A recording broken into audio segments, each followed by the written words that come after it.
So வரலாற்று நெடுகிலும் நம்ம பார்க்கலாம் இல்லைங்களா? மார்ட்டின் லூதர் ஆகட்டும், கால்வின், ஜின்ஜிலி ஆகட்டும், இவங்கலாம் கிறிஸ்தவ மதத்தில பெரிதாக பார்க்கப்படக்கூடிய அறிஞர்கள். மனிதன் அடிமைப்படுத்தக்கூடிய மத அதிகார அமைப்புகளுக்கு வந்து எதிராக பேசினாங்க இவங்கலாம். ஒரே இறைவனுக்கு மட்டும் தான் நம்ம அடிமையா இருக்கணும் என்ற இஸ்லாமிய கருத்தை இவர்கள் கிறிஸ்தவத்திலிருந்து சொல்லி வந்தாங்க. இஸ்லாம் வந்து சமத்துவத்தை உருவாக்குச்சு. ஒரே இறைவனை மட்டும் வணங்கணும் என்று சொல்லி. குறிப்பாக ஐரோப்பிய சர்ச் நடுக்காலத்தில உள்ள மிடில் ஏஜஸ்ல ஐரோப்பிய சர்ச்சுடைய திருச்சபை பார்த்தீங்கன்னா, டிவைன் ரைட் அதாவது அரசியல் மற்றும் கிறிஸ்தவ மத அதிகாரத்தின் மீதான விமர்சனமாக இது அமைஞ்சுச்சு. இந்த டிவைன் ரைட் என்பது. மேலும் ஐரோப்பால சர்ச்சுக்கு எதிரான புரட்சிகள் நடந்தது. இஸ்லாமிய உலகின் தாக்கத்தால் ஏற்பட்டவை என்று சொல்வார்கள் சிலர். இப்போது இதை ஆண்டு வரிசையாக நம்ம பார்க்கலாம். ஈசா நபி பிறந்து கிபி 1லேருந்து 3ஆம் நூற்றாண்டுகள் வரை ஈசா வந்து ஒரே இறைவனை வணங்க அழைத்தாங்க. அவங்க ஒரு இறை தூதர் தான் என்று எல்லா உண்மையான கிறிஸ்தவர்களும் நம்பி வந்தாங்க. ஆனா பின்னர் வந்து மனிதர்கள் வந்து தீர்க்கதரிசிகளை அளவுக்கு மீறி உயர்த்த ஆரம்பிச்சாங்க. இறைவனுடைய மகன் ஈசா என்பவர் என்ற கோட்பாடு உருவாச்சு. பின்னர் ட்ரினிட்டி உருவாக்கப்பட்டது. கான்ஸ்டன்டைன் ராஜாவால நைசின் கிரீட் என்று 325 ஏடில உருவாக்கப்பட்டது. அவருடைய அரசாட்சியை தக்க வைத்துக் கொள்ள. ஸோ மனிதன் மனிதனை வந்து தெய்வமாக்கியதிலிருந்து பிரச்சனை ஆரம்பிச்சுச்சு. ஸோ சர்ச்சுடைய அதிகாரம் உருவான காலம் பார்த்தீங்கன்னா, கிபி 4லேருந்து 5ஆம் நூற்றாண்டுகள் வரை நெறைய முக்கியமான நிகழ்வுகள் நடந்தது. கிபி 325ல கவுன்சில் ஆஃப் நைசியால ரோமன் எம்பையர் வந்து கிறிஸ்துவத்தை அரச மதமாக ஏற்றுச்சு. கன்வெர்ட் ஆச்சு. இதன் பிறகு வந்து சர்ச் வெறும் வழிபாட்டு மையமாக மட்டும் இல்ல, அரசியல் அதிகாரமாக மாறியது. போப் ஆகட்டும், மற்ற மத குருக்கள் ஆகட்டும், இறைவனுடைய பிரதிநிதிகள் என தங்களை முன்னிறுத்தினாங்க. மனிதனை வந்து இறைவனுக்கும், மனுஷனுக்கும் நடுவுல வைத்தாங்க. ஒரு இடைத்தரகர் போல. ஆனா இஸ்லாம் வந்து ஒவ்வொருவரும் நேரடியாக அல்லாஹ்விடம் துவா செய்யணும். இஸ்லாத்துல இடைத்தரகர் என்பது கிடையாது என்பதை நிரூபித்த ஒரு மார்க்கம். ஸோ போப் வந்து ஒரு பாவ மன்னிப்பு கொடுக்கக்கூடிய ஒரு அதிகாரியாக கிறிஸ்தவம் வந்து அப்போ ஆகியிருந்தது. அடுத்தது வந்து டிவைன் ரைட்ஸ் ஆஃப் கிங்ஸ் என்று சொல்லுவாங்க. கிபி 6லேருந்து 15ஆம் நூற்றாண்டுல ஐரோப்பால அரசர்கள் என்ன சொன்னாங்கன்னா, எங்களை இறைவன் ஆட்சி செய்ய வச்சிருக்கிறான். இதுவே டிவைன் ரைட் தியரி என்று சொன்னாங்க. இதன்படி அரசரை எதிர்ப்பது இறைவனை எதிர்ப்பதற்கு சமம் என்று கட்டிவிட்டாங்க. ஸோ சர்ச் பிளஸ் அரசர் இணைந்த மக்களை கட்டுப்படுத்தினாங்க. சர்ச்சும் அரசர்களும் இணைந்து கட்டுப்படுத்தினாங்க. தங்களுடைய ஆதாயங்களை அவங்க பெற்றுக்கொள்வதற்காக. இதன் விளைவுகள் என்ன ஆச்சுன்னா, சாதாரண மக்களுக்கு உரிமைகள் குறைவாக கொடுக்கப்பட்டது. வரி அதிகமாக விதிக்கப்பட்டுச்சு. மக்கள் சுரண்டப்பட்டாங்க. மத அதிகார துஷ்பிரயோகம் நடந்தது. சர்ச்சுக்கு எதிராக பேசப்பட்டவங்க கொல்லப்பட்டாங்க. சேக்ரட் அத்தாரிட்டி என்ற பெயரில் மனிதர்கள் மக்களை ஆட்சி செஞ்சாங்க. அதன் பிறகு குருசேட் சிலுவை போர்கள் மற்றும் முஸ்லிம் உலகம் நீங்க பார்த்தீங்கன்னா, கிபி 1305 1291 வரைக்கும் குருசேடர்ஸ் என்று சொல்லக்கூடிய சிலுவை போராளிகள் முஸ்லிம் நாடுகள் இருந்தபோது, அவங்க என்ன பார்த்தாங்க? நூலகங்கள் பார்க்குறாங்க, பல்கலைக்கழகம் பார்க்குறாங்க, மருத்துவ முன்னேற்றம், அறிவியல் முன்னேற்றம் பார்க்குறாங்க, விவாத சுதந்திரம் இருக்கிறத பார்க்குறாங்க, அவங்களுடைய சட்ட அமைப்புகள்லாம் பார்க்குறாங்க. முக்கியமாக முஸ்லிம் உலகில் போப் போன்ற மைய மத அதிகாரம் என்பது கிடையாதுங்க. மக்கள் மத்தியில சமத்துவத்தை பார்க்கிறாங்க. ஸோ ஐரோப்பியர்கள் வந்து இஸ்லாமிய உலகத்தை பார்த்த பிறகு சர்ச்சை கேள்வி கேட்க ஆரம்பிச்சாங்க. அதாவது ஏன் எங்களிடம் மட்டும் மதகுரு ஆதிக்கம் அதிகமா இருக்கு? ஏன் வந்து ஒரு அரசர் வந்து தெய்வ அதிகாரம் கொண்டவரா இருக்காருன்னு சொல்லி சிந்திக்க ஆரம்பிச்சாங்க. பிறகுதான் அந்த புரொட்டஸ்டன்ட் ரிஃபார்மேஷன் என்பது நடந்தது. கிபி 1517லிருந்து மார்ட்டின் லூதரு, ஜான் கால்வினு, ஜின்ஜிலி இவங்கலாம் சர்ச்சுக்கு எதிராக எழுந்தாங்க. அவங்க சொன்ன முக்கிய விஷயங்கள் என்னன்னா, மார்ட்டின் லூதர் என்ன சொன்னாங்கன்னா, போப் வந்து பிழைக்கு அப்பாற்பட்டவர் கிடையாது. மனிதன் நேரடியாக இறைவனை அணுகலாம். ஏன்னா போப்பு தவறுக்கு உரியவங்க தான் அவங்களும். மனிதன் என்ற ரீதியா. ஸோ பாவ மன்னிப்பை சர்ச் வந்து விக்க முடியாது எல்லார்ட்டயும் அப்படின்னு சொல்லி சொன்னாங்க. மேலும் கால்வின் என்ன சொன்னார்ன்னா, சர்ச் அதிகாரத்தை கட்டுப்படுத்தணும்னு சொன்னார். ஜின்ஜிலி வந்து மனித உருவாக்கப்பட்ட பல மத சடங்குகள் தவறானது.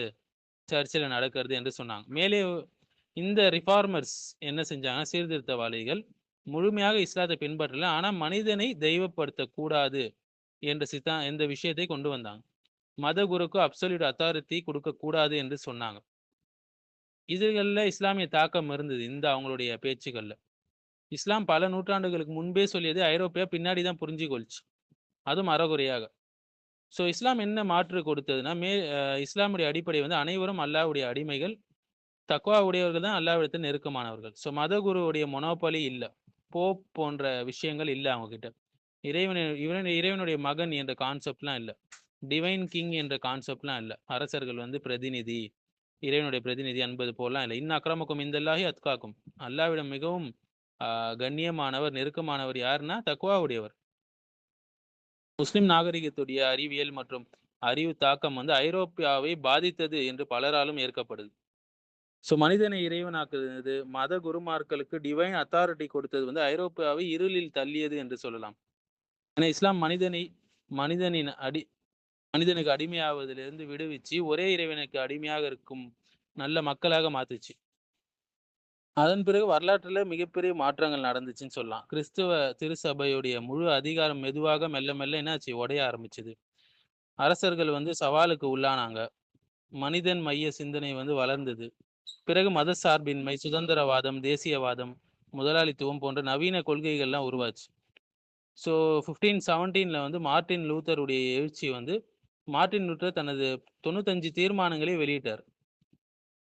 அவர் எதெல்லாம் எதிர்த்தாருன்னு பார்த்தீங்கன்னா, திருச்சபையுடைய ஊழலை எதிர்த்தாரு, பாவ மன்னிப்பை விற்பனை செய்யறதை எதிர்த்தாரு, போப்புடைய முழு அதிகாரம். இதன் விளைவாக ஐரோப்பா 2 பகுதிகளாக உடைஞ்சிச்சு. ஒன்று வந்து கத்தோலிக்கர்கள், இன்னொன்று புரொட்டஸ்டன்ஸ். 1520 1530 வந்து சீர்திருத்த இயக்கங்கள் வந்து பரவலா சுவிட்சர்லாண்ட்லயும் சரி, ஜான் கால்வின் மற்றும் ஸ்விங்லி போன்றோர் எழுந்தாங்க. ஸோ அவங்க வந்து திருச்சபை அதிகார அமைப்புகளை எதிர்த்தாங்க. வேதாகமத்தை வந்து பொதுமக்களிடம் கொண்டு சென்றாங்க அவங்க கையில. ஒவ்வொருவருக்கும் தனிப்பட்ட பொறுப்பு இருக்குன்னு சொல்லி வலியுறுத்தினாங்க. இதனால் ஒரு புதிய சிந்தனை உருவாச்சு. மதத்தை புரிந்து கொள்ள பாதிரியார் மட்டும் தேவையில்லை அப்படின்னு சொல்லி ஒரு கான்செப்ட் உருவாச்சு. மக்களை புரிந்து கொள்ளலாம், பைபிளை படிக்கலாம்னு சொல்லி. ஸோ 1534 வந்து இங்கிலாந்து திருச்சபை உருவாக்கம் நடக்குது. 8ஆம் ஹென்றி மன்னர் வந்து போப்பை விட்டு பிரிந்தார். இதற்கு காரணங்கள் என்னன்னா அரசியல், திருமண பிரச்சனை, மத அதிகார கட்டுப்பாடு. இதன் மூலமாக முதல் முறையாக ஒரு நாட்டின் அரசர் தன் நாட்டின் மதத்தையும் கட்டுப்படுத்தலாம் என்று தேசிய மத அரசியல் உருவாச்சு. ஸோ 1545 1563 வரைக்கும் எதிர் சீர்திருத்த இயக்கங்கள், அதாவது கத்தோலிக் திருச்சபை பதிலடி கொடுத்துச்சு.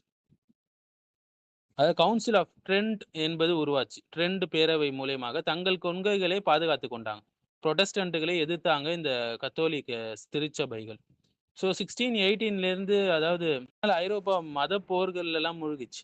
1618 1648 வரைக்கும் 30 ஆண்டுகள் போர் நடந்தது. கத்தோலிக்கர்களும் புரொட்டஸ்டன்ட்களும் மோதி கொண்டாங்க. லட்சக்கணக்கான மக்கள் உயிரிழந்தாங்க. இதன் பின்னர் மக்கள் கேள்வி கேட்டாங்க, மதத்தின் பேர்ல ஏன் இவ்வளவு இரத்த பொழிவுகள் நடக்குது? இதுவே மத சார்பற்ற அரசியல் சிந்தனைக்கு வழி அமைச்சது. ஸோ 1648 வெஸ்ட்பாலியா உடன்படிக்கை நடந்தது. இது உலக அரசியல் வரலாற்றுல மிகப்பெரிய திருப்பு முனை சொல்லலாங்க. இதன் மூலம் வந்து தேசிய அரசுகள் உருவாச்சு. போப்புடைய அரசியல் அதிகாரம் குறைஞ்சிச்சு. ஒவ்வொரு நாட்டின் தனி அதிகாரம் முக்கியமானதாக ஆச்சு. இன்றைய உலக அரசியல் அமைப்பு இதுல இருந்து தான் ஆரம்பிச்சது. வெஸ்ட்பாலியா என்று சொல்லுவாங்க. ட்ரீட்டி ஆஃப் வெஸ்ட்பாலியா, பீஸ் ஆஃப் வெஸ்ட்பாலியா என்று சொல்லுவாங்க. அடுத்து 1600 1700 பார்த்தீங்கன்னா அறிவொளியுடைய காலம், என்லைட்மெண்ட் என்று சொல்லுவாங்க. மறுமலர்ச்சி காலம் என்றெல்லாம் சொல்லுவாங்க. இது ஒரு பெரிய அறிவியல் மற்றும் சிந்தனை புரட்சி, ஒரு இன்டெலெக்சுவல் ரெவல்யூஷன் நடந்தது.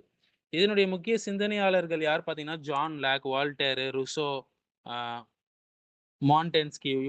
இவங்க என்ன சொன்னாங்கன்னா, மத அதிகாரத்தை விட பகுத்தறிவுக்கு முக்கியத்துவம் கொடுக்கணும், மனித சுதந்திரத்துக்கு முக்கியத்துவம் கொடுக்கணும், தனி மனித உரிமைகள் வந்து அரசை விமர்சிக்கக்கூடிய உரிமை கொடுக்கணும்னு சொல்லி சொன்னாங்க.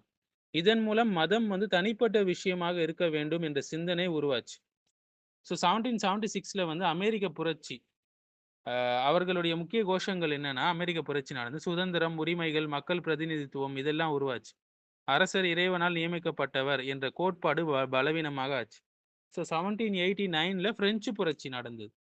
மக்கள் வந்து மன்னரை எதிர்த்தாங்க, திருச்சபை செல்வங்களை கைப்பற்றினாங்க. அவங்களுடைய கோஷம் என்னன்னா சுதந்திரம், சமத்துவம், சகோதரத்துவம். இதன் மூலியமாக மதர் சார்பற்ற குடியரசு உருவாச்சு. ஆனா அதே நேரத்துல கடுமையான வன்முறை, இறை மறுப்புக்கு தீவிரம் காட்டுறது, ஒழுக்க சீரழிவுகள் போன்ற பிரச்சனைகளும் உருவாச்சு. எப்பெல்லாம் சரியான மதத்தை விட்டு மனுஷன் தூரம் ஆகுறானோ, அப்போ எல்லா ஒழுக்க சீர்கேடுகள் அந்த சமுதாயத்துல வந்து சேரும். ஸோ 1800 தொழில்துறை புரட்சி நடந்தது. புதிய மாற்றங்கள் உருவாச்சு.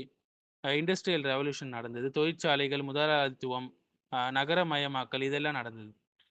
கேபிட்டலிசம், அர்பனைசேஷன் எல்லாமே உருவாச்சு. ஸோ இதன் விளைவாக என்ன நடக்கும்? குடும்ப அமைப்பு மாறியது. பணமயமான சமூகம் உருவாச்சு. ஏழை பணக்கார வேறுபாடு அதிகரிச்சிச்சு. ஸோ இதற்கு எதிராக சோசியலிசம், மார்க்சிசம் இது எல்லாம் உருவாச்சு. ஸோ 1848ல கார்ல் மார்க்ஸ் வந்து என்ன சொன்னார்னா, மதம் மக்களுக்கு ஒரு ஓபியம் போல என்று சொன்னார். மயக்க மருந்து போன்றதுன்னு சொன்னார்.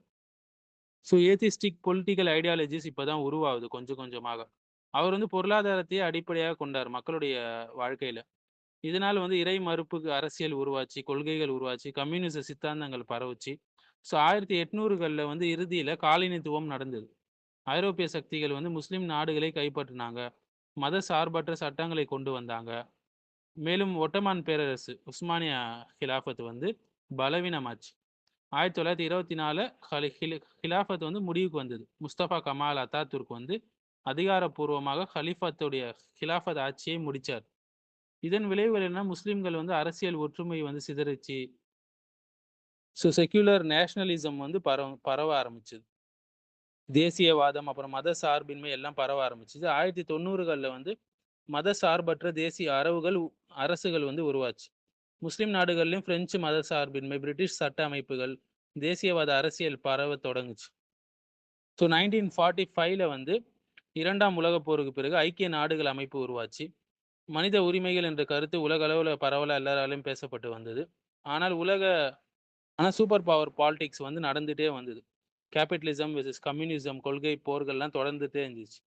இந்த ஐடியாலஜிக்கல் வார்ஸ் வந்து நடந்து கொண்டே இருந்தது. 1960லேருந்து 1980ஸ்ல பார்த்தீங்கன்னா கலாச்சார புரட்சி நடந்தது. மேற்கு உலகத்துல கல்ச்சுரல் ரெவல்யூஷன் நடந்தது. பாலியல் புரட்சி, பெண்ணிய அலைகள் நடந்தது, ஃபெமினிசம், நுகர்வுவாத கலாச்சாரம் உருவாச்சு, ஊடக ஆதிக்கம் அதிகரிச்சுது, மதத்துடைய சமூக தாக்கம் குறைஞ்சிச்சு, consumer culture, media dominance, ஃபெமினிசம்ஸோடைய waves எல்லாம் இப்போதான் உருவாக ஆரம்பிக்குது.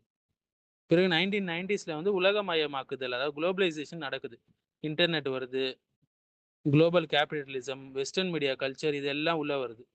இதெல்லாம் உலக அளவில் பரவும் போது, இந்த முதலாளித்துவம், மேற்கத்திய ஊடக கலாச்சாரம் இதெல்லாம் உலகம் ஃபுல்லாக பரவும் போது, முஸ்லீம் நாடுகளில், சமூகங்களில் ஒரு ஐடென்டிட்டி கிரைசிஸ் வருது. அவங்க அடையாளத்தில் ஒரு குழப்பம் ஏற்படுது. மேற்கத்திய சிந்தனையுடைய தாக்கம் ஏற்படுது. மேலும் மத சார்பற்ற கல்வி வந்து அதிகரிக்க ஆரம்பிச்சுது. 2001ல செப்டம்பர் 11க்கு பிறகு உலக அரசியல் பெரிய ஒரு மாற்றத்தை ஏற்படுச்சு. இஸ்லாம் வெர்சஸ் மேற்குலகம் என்ற பேச்சு எழுந்தது. பயங்கரவாத எதிர்ப்பு போர், கண்காணிப்பு அரசியல் வந்து அதிகரிக்க ஆரம்பிச்சது. ஸோ 2010களில் வந்து சமூக ஊடக யுகம் உருவாச்சு. அதாவது சோசியல் மீடியா ஏஜ் என்று சொல்லுவாங்க. ஸோ இன்ஃப்ளூயன்சர்ஸ், அல்காரிதம், பெரிய பெரிய நிறுவனங்கள், பிரபல கலாச்சாரங்கள் இதெல்லாம் வந்துச்சு. அப்போ மக்கள் என்ன விமர்சனம் செய்ய ஆரம்பிச்சாங்கன்னா, அறிஞர்கள் முன்பு திருச்சபை வந்து மனிதனை கட்டுப்படுத்திச்சு, இன்னைக்கு ஊடகமும் சிந்தனை அமைப்புகளும் கட்டுப்படுத்துதுன்னு சொல்லி கிரிட்டிசிசம் பண்ணாங்க. ஸோ 2020களில் இதுதான் தற்போதைய உலகம். இன்னைக்கு உலகம் வந்து 2 திசைகளா இருக்குங்க. ஒன்று வந்து மத சார்பற்ற சுதந்திரவாதம், இன்னொன்று தனி மனித மையம். அடுத்து செயற்கை நுண்ணறிவு, ஏஐ உடைய காலம், கன்சியூமரிசம் இது எல்லாமே உள்ள வந்துடுச்சு. செக்யுலர் லிபரலிசம், இண்டிவிஜுவலிசம் இதெல்லாம் ஒரு பக்கம், மற்றொரு பக்கம் மத மறுமலர்ச்சி, அடையாள அரசியல், இஸ்லாமிய எழுச்சி, நவீன உலகத்தை விமர்சிக்கக்கூடிய விஷயங்கள் உருவாகி கொண்டே இருக்கு. ரிலிஜன் ரிவைவல், ஐடென்டிட்டி பாலிடிக்ஸ் எல்லாமே உருவாக ஆரம்பிச்சு மற்றொரு பக்கம். ஸோ இஸ்லாமிய சிந்தனையாளர்கள் எப்படி பார்க்குறாங்கன்னா, மனிதனை ஃபர்ஸ்ட் தெய்வமாக்குறது. திருச்சபையோடைய ஆதிக்கம் அதிகரிச்சுது இல்லைங்களா? 2வது கட்டம் வந்து திருச்சபைக்கு எதிரான புரட்சி நடந்தது. 3வது கட்டம் வந்து மத சார்பின்மை. அடுத்தது மத சார்பின்மை அதிகரிச்சது, பொருளாதார மயக்கம் மற்றும் ஒழுக்க நெருக்கடிகள்லாம் நடந்தது. 4வது கட்டம் வந்து இன்று மனிதன் வந்து ஆசைகளை, இந்த முதலாளித்துவத்தை, ஊடகங்களை, சிந்தனை அமைப்புகளை இதற்கு அடிமையாக மாறிட்டான். ஆனா அவங்க என்ன சொல்றாங்கன்னா, மனிதனை மனித ஆதிக்கத்திலிருந்தும் சிந்தனை அடிமைத்தனத்திலிருந்தும் விடுவிப்பது தூய ஏகத்துவ இஸ்லாம் மட்டும்தான் என்று சொல்றாங்க. அந்த நம்பிக்கை மட்டும்தான் சொல்றாங்க.